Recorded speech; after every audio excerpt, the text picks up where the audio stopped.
Being a professional isn't about the money you make, the position you hold, your level of expertise, or fame. It's the motivation and the attitude you bring to your work, a desire for always learning and improving, and balancing your creative output with getting the business done. Welcome and join the Creating Pros. Hi, and welcome back to Creating Pros. I'm your host, Jim Nettles. This week, I want to talk about one of those sort of realization moments that we all get to have every now and then. And it's as I've been working on a number of projects, and I was working with somebody over the weekend and sitting there and doing some kind of coaching them on some things. And we got to talking a little bit about how they were stuck in what they were working on. I said, okay, great. Well, one of the things that I often have recommended that people do, and this has been one of those things that's been really productive for me over the years, is sometimes you just need to change where you're at, change your location. Uh, Going back to for a lot of years, even pre-pandemic days and things like this, as a writer, a lot of the writing groups and things like that I've done over the years, we've met at a variety of coffee shops, place like that, because it just sort of tends to be a natural place where creative types tend to congregate. If we look back through time, we've seen long periods of time where writers congregate at pubs, coffee shops, all this sort of thing. If we look at a lot of the writers writing these days, we've seen stories of everybody from J.K. Rowling on down, talk about the fact that they did a lot of their writing sitting in coffee shops. If we even look back at the more bohemian days of France, in the post World War One era, we saw that creative communities, bohemian communities, exploded around and were very much centered around the cafes and coffee shops as places of discourse, as places of debate, things along these lines.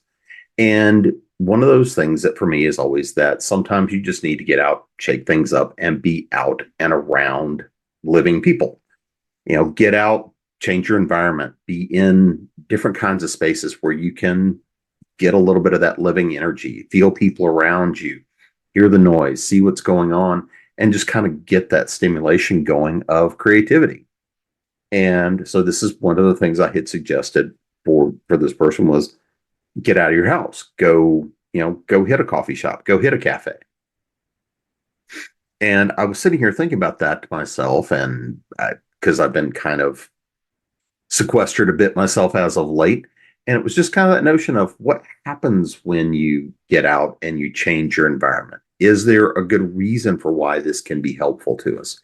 Are there reasons why we can shift into certain kinds of environments and they're more productive than others?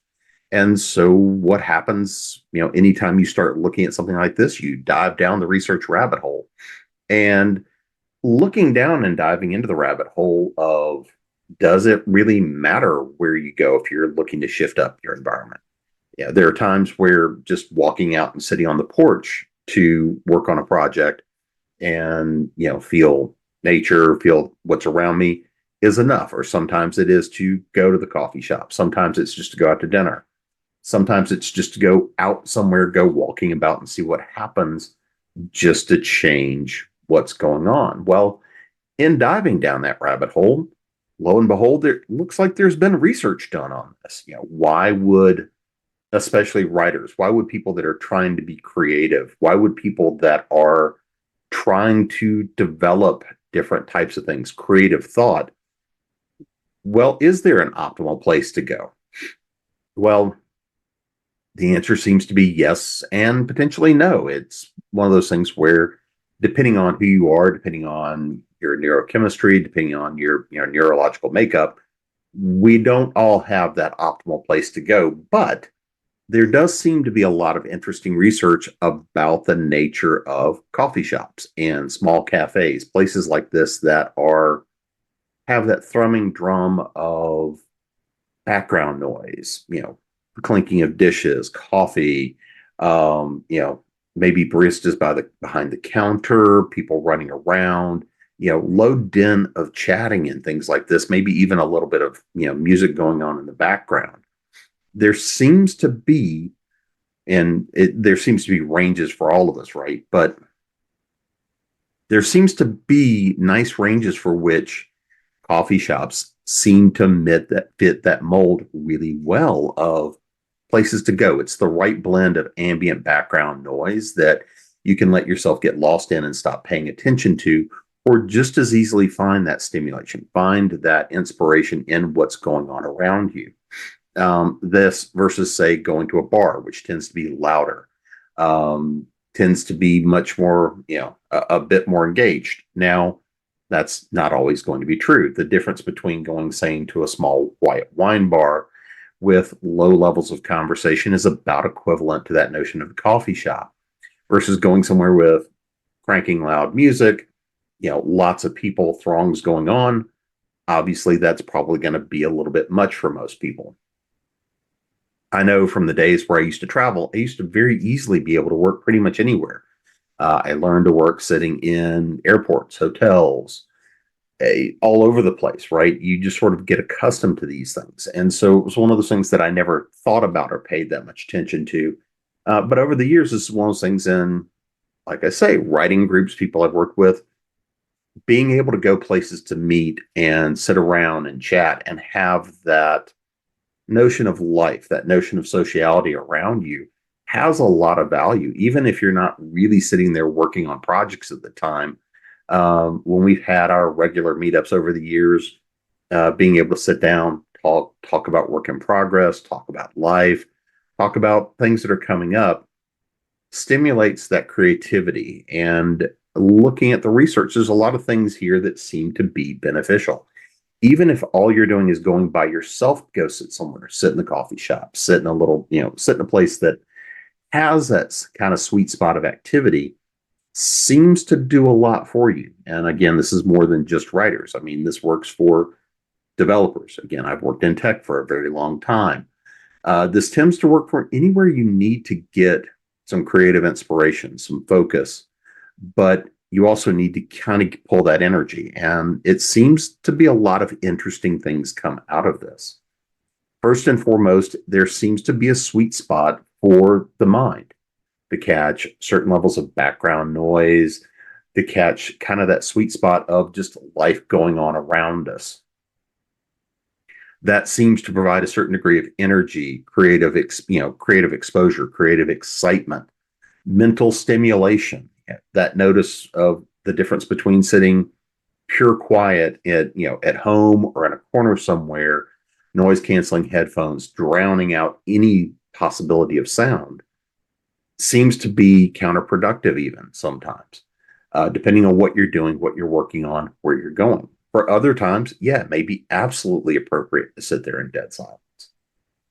But if you're trying to be creative, you're trying to find and stimulate your thoughts, you're trying to go and drive out that creativity, seems one of the benefits of doing this is that even if you aren't there with other people, the notion of other people around you, laptops open, books, notebooks, things just happening, people chatting, that notion of people are doing, people are living, people are being active is also a way of stimulating and kind of motivating us internally as to kind of work.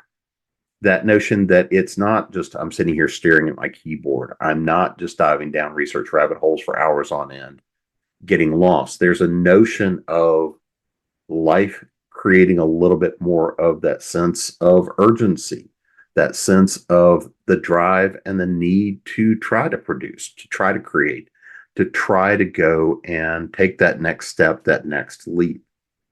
And it's really a lot of interesting research that talks about where these kind of sweet spots are and how you find what works best for you, how you go about determining what's the kind of work for you that works best in that kind of a living environment versus, say, sitting in the office and quiet. This is one of those things I think that we all have our preferences, and we all are going to have the way that we're wired, the things that we learn to do, the things that we adapt to do. But one of those things I would encourage everybody is if you're getting stuck, change where you're at, change your environment. Even if it's just to go out and go sit in the coffee shop for an hour, get a cup of coffee, get a cup of tea, get a little bit of caffeine going. One of the things that was interesting in looking at a couple of the research studies was that notion of it wasn't just about going to go sit somewhere that had that background in that background life. When we look at notions of things like coffee, stimulants, teas, caffeines, even if it's not caffeinated, the act of eating, drinking as a social engagement, even when we do that by ourselves, but in more of a living space, has a big benefit for us. It's that notion of social engagement, that notion of connection to humanity, that connection to everyone around us seems to be one of the biggest benefits that can come out of just getting out of the house and going to go work. So for those of us who frequently don't do anything but work from home most of the time, sometimes it is helpful to get out, change that environment. If you're used to working in different kinds of spaces, you're in a very physical job, you're in something where you are perpetually out and amongst people, shifting that environment and being in that stimulating environment can still help you be creative by putting you in that position where you can focus on what you're wanting to do. Because if you're used to working in a more living office type of thing, or you're used to working in retail, you're used to working in places where there's always hustle and bustle and noise, finding that right balance for you may take a little bit of time, but there seems to be a lot of value to it. And, the worst case is this: if all you do is get out and mix things up a little bit and it stimulates a couple of good thoughts, or even if it's just a matter of you get to go see something inspirational, it never hurts to get out of the house. So until next time, this has been Creating Pros. I'm your host, Jim Nettles.